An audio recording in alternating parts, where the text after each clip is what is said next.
ില്ല. കാന്തപുരം നയിച്ച ജമാഅത്തിന്റെ കേരളയാത്രയിൽ ഐക്യദാർഢ്യമായി എത്തുകയും വേദി പങ്കിടുകയും ചെയ്ത കേരളം ഭരിക്കുന്ന മുഖ്യമന്ത്രി പിണറായി വിജയനോ പ്രതിപക്ഷ നേതാക്കളായ വി.ഡി. സതീശനോ രമേശ് ചെന്നിത്തലയോ തിരുനാവായിൽ നടക്കുന്ന മഹാമാഘ മഹോത്സവത്തിന് ഐക്യദാർഢ്യം പോയിട്ട് ഒരു ആശംസയെങ്കിലും അറിയിച്ചോ? ചിന്തിക്കേണ്ട കാര്യമാണ്. ന്യൂനപക്ഷത്തിന്റെ മാത്രമല്ല, ഭൂരിപക്ഷമായ ഹിന്ദുവിന്റെ വോട്ടുകൾ കൂടി വാങ്ങിയാണ് ഇവറ്റകൾ ജയിച്ചു പോയത്. എന്നിട്ട് ഭൂരിപക്ഷത്തിന്റെ ഒരു മഹോത്സവത്തിന് ഒരു ആശംസ പോലും പറയുവാൻ തയ്യാറാകാത്ത ഇവരുടെ ഇരട്ടത്താപ്പ് മതേതരായ ഹിന്ദുക്കൾ അറിയുന്നുണ്ടോ? നിങ്ങൾ തലയിൽ കയറ്റിക്കൊണ്ട് നടക്കുന്ന കേരളത്തിലെ പ്രമുഖരായ 2 സമുദായ നേതാക്കളുണ്ടല്ലോ, സുകുമാരൻ നായരും വെള്ളാപ്പള്ളി നടേശനും. അവരെന്തേ ഇതറിഞ്ഞില്ലേ?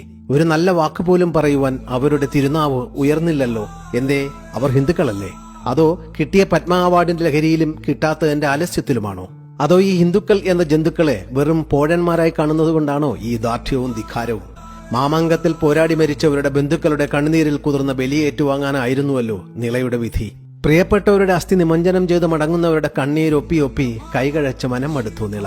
എന്നാൽ ഇത്തവണ അവൾ നിർവൃതിയുടെ കൊടുമുടിയിൽ എത്തി നിൽക്കുന്നു. കാരണം അവിടെ വന്നവരും സ്നാനം ചെയ്തവരും ആരും തന്നെ സങ്കടത്തോടെയല്ല മടങ്ങുന്നത്.